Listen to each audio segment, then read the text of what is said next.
with a question from Chip Howard from Sports Talk.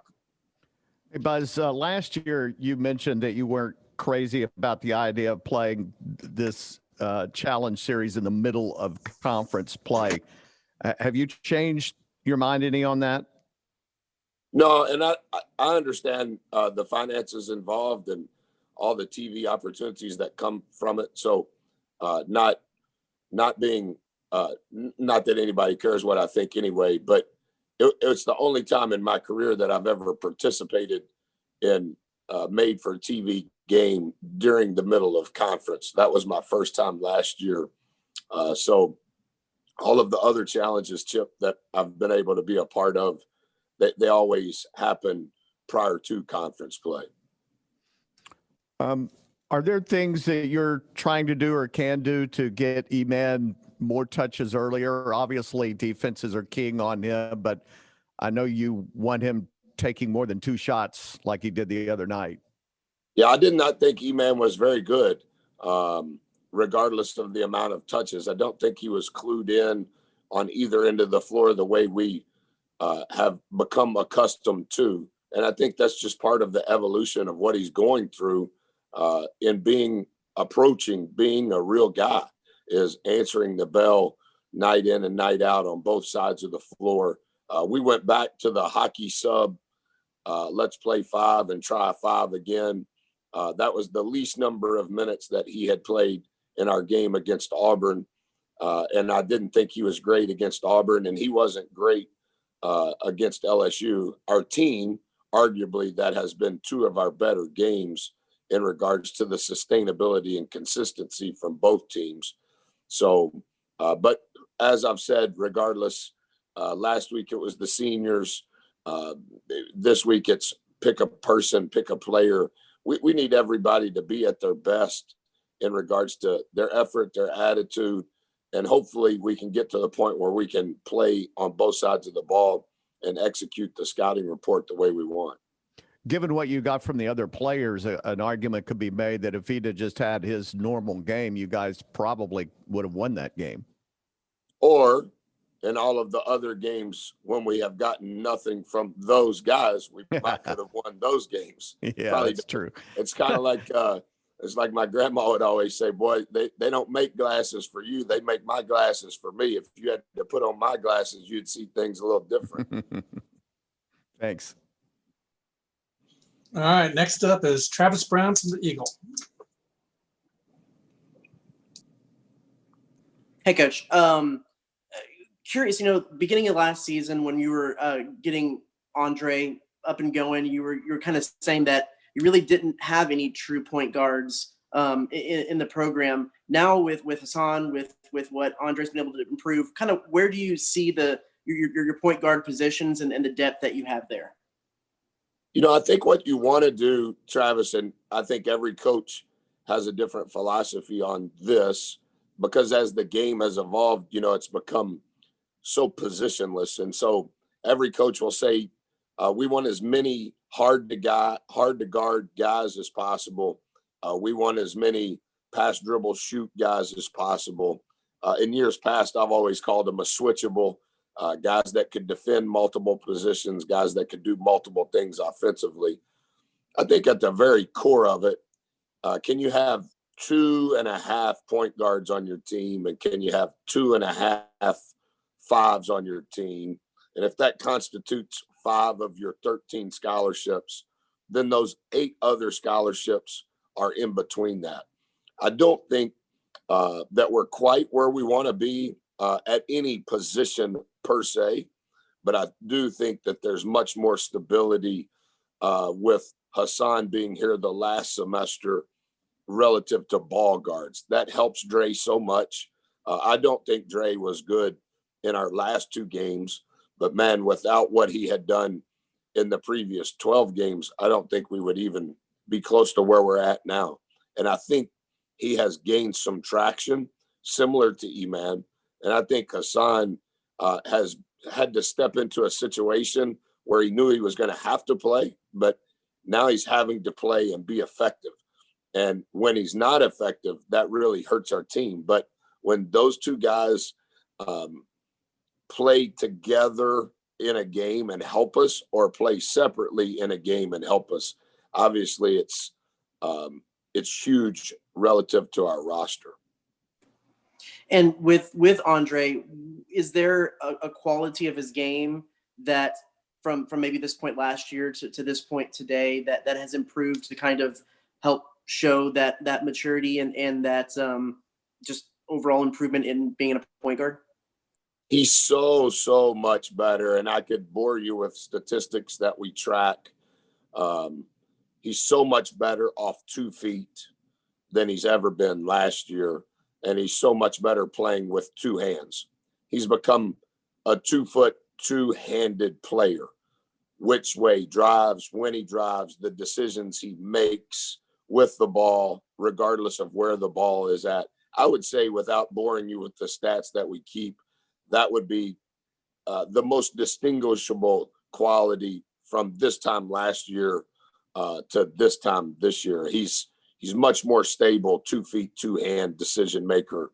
And then defensively, I would say he's been the most improved and is the most consistent in playing to our cover 2 rules than any player in our program. Thanks, Coach. Yes, sir. Let's move on to John Wilson from KBTX. Coach, does Kansas State remind you of any SEC team that you've played this year, and what challenges will they present you guys this weekend? Good question. They have very methodical, disciplined style of play. I would say of the teams that we've competed against thus far in the SEC, John, I would say it would be most like Tennessee in regards to half court offensively, what they're trying to accomplish. You know, Coach Barnes has a distinct system that he plays offensively and a distinct style defensively. I would say that K-State probably mirrors them the most. And I think for us, regardless of opponent, even regardless of locale, the thing that we have to continue to focus on is a very narrow focus, as we talked about on Saturday, or I guess we talked about it on Tuesday. Can we keep the ball out of the box defensively? And then can we get a shot on the rim offensively? You know, 8 turnovers was our lowest total turnover number for the season and easily our lowest turnover percentage rate for the season. And that was why for a long period of time, it was a game.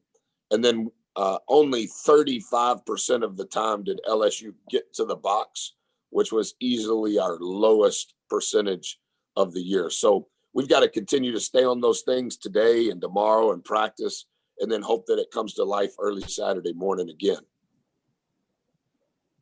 Thank you. Yes, sir. Next up is Olin Buchanan from Texags. Yeah. First of all, Buzz, what kind of progress, if at all, are you seeing from your bigs, Marfo and Jonathan? Yeah, I think they've been markedly better, and I say that not being sarcastic. You know, there was a stretch of time where they were giving us nothing, and we've done a better job over the last 3 weeks as a program. We've kind of dispersed some of the hours that were allowed each week. And we've went back to having individual workouts. That's one of the things, Olin, that I've done a bad job of this season. You know, how we structure our calendar here, I think, is unique to our approach in building a foundation. So, for example, specific to Jonathan Aku was admitted to Texas A&M the Friday afternoon before school started on Monday. So last year, he did not have a summer with us. He's the first player in my career who never had a summer with us since Jay Crowder, who was a junior college transfer who was in summer school. And then this summer, I sent our guys home because of the pandemic. So Aku has missed both summers. And then Marfo obviously missed this past summer because of the pandemic. And so this is our 3rd week. We have went back to we're given an hour and a half per week to individual workouts 3 times a week.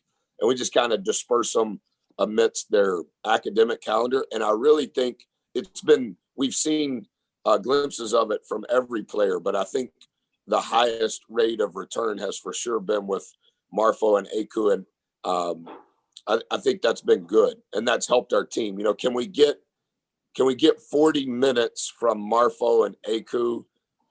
That's always a telltale sign. We weren't able to do it on Tuesday, but we approached that.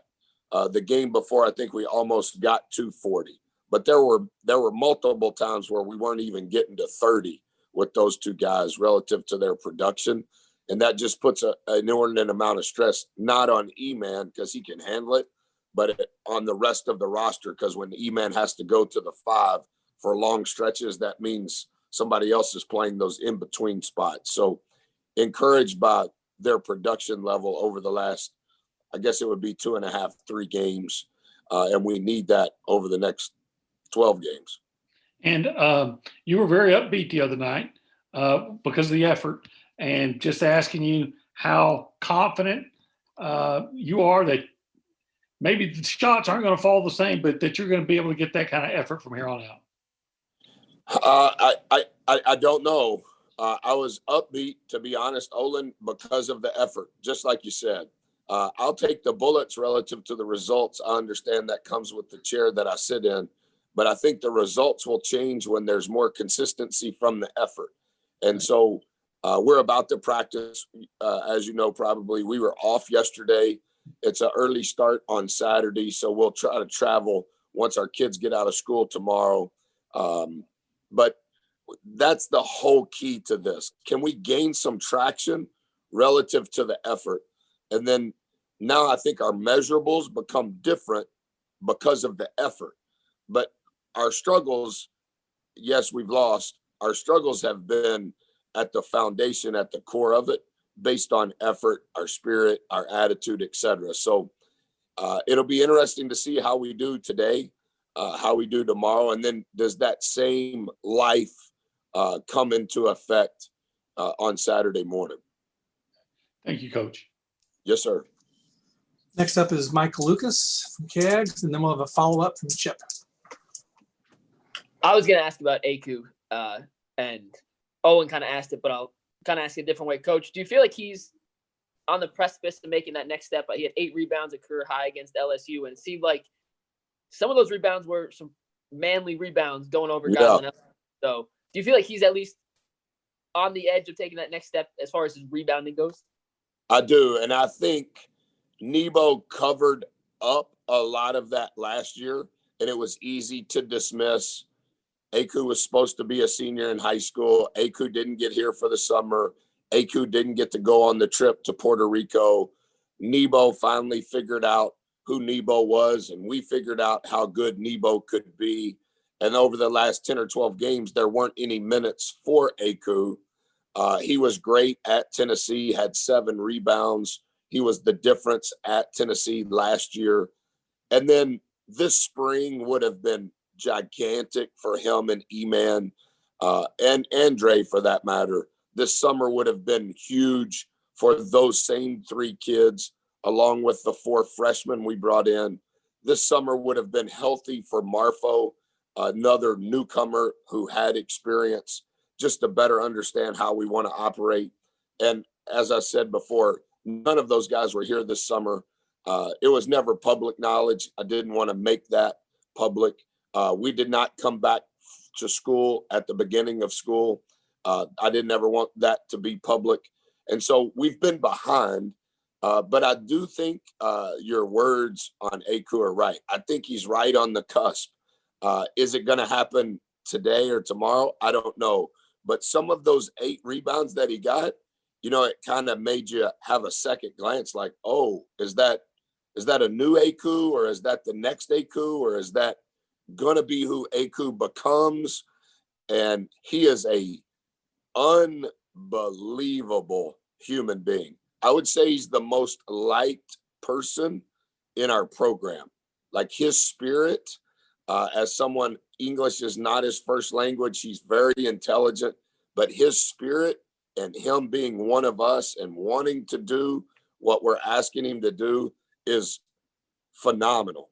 And we just need him to now take the next step. And I believe he will. What's the timeline on that, Mike? I'm not exactly sure, but some of what we have seen glimpses of over the last 3 games approach.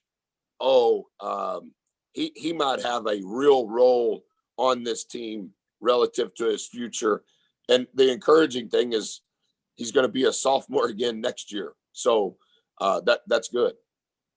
Thank you. All right, we'll wrap it up with Chip Howard. As I wanted to go back, you made a statement that Kansas State was methodical. I think that was being a little kind, but they've had a lot of trouble scoring the basketball a lot of times this year.